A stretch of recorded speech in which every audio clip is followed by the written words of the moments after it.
Good morning, traders. I am Stephen Davis, a senior market strategist, RJO Futures. It's Friday morning here, and here to talk to you about the grain markets. Okay, first chart of corn here. The bulls got to be a little disappointed. We made highs on the close yesterday, and we have no follow through here this morning. The day is young, though, and it's pretty important here. If we could close on the highs here for the day, for the week, that'd send a notion here to the trade for Sunday night's trade. Backing up, last Friday, corn was up 14 cents, and open interest went down 34,000 contracts. So funds are short corn, and when the market rises, a lot of this is short covering. So I think more of this lies ahead. I think corn could trade 20 cents higher here in the next few weeks, and I'll put these charts in front of you next Friday as well. So demand for corn, I think feed usage is going to be record high.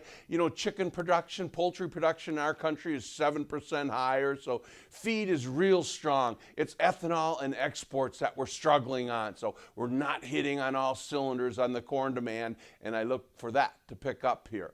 The soybean market, next chart of soybeans, just the opposite here. Things are not looking good on the soybean chart. You can see the RSI I have in front of you. It's a little oversold here.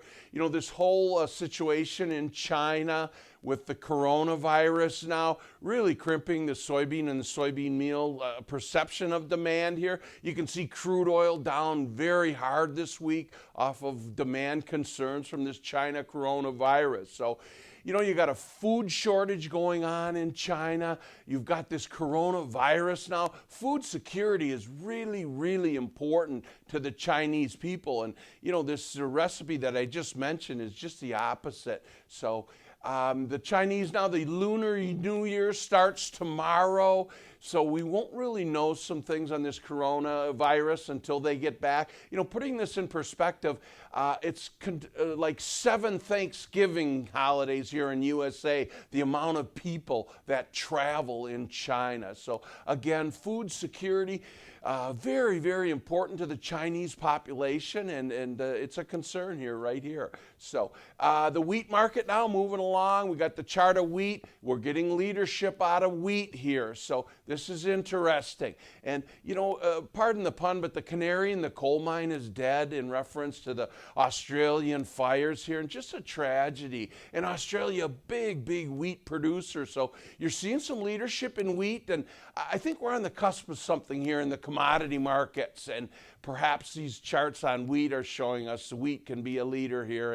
And again, this coronavirus in China, we really won't know till their Lunar New Year is over. So we'll talk about that next Friday. And it's important where we close here for the week and give the market direction for next week. Let's all have an excellent weekend.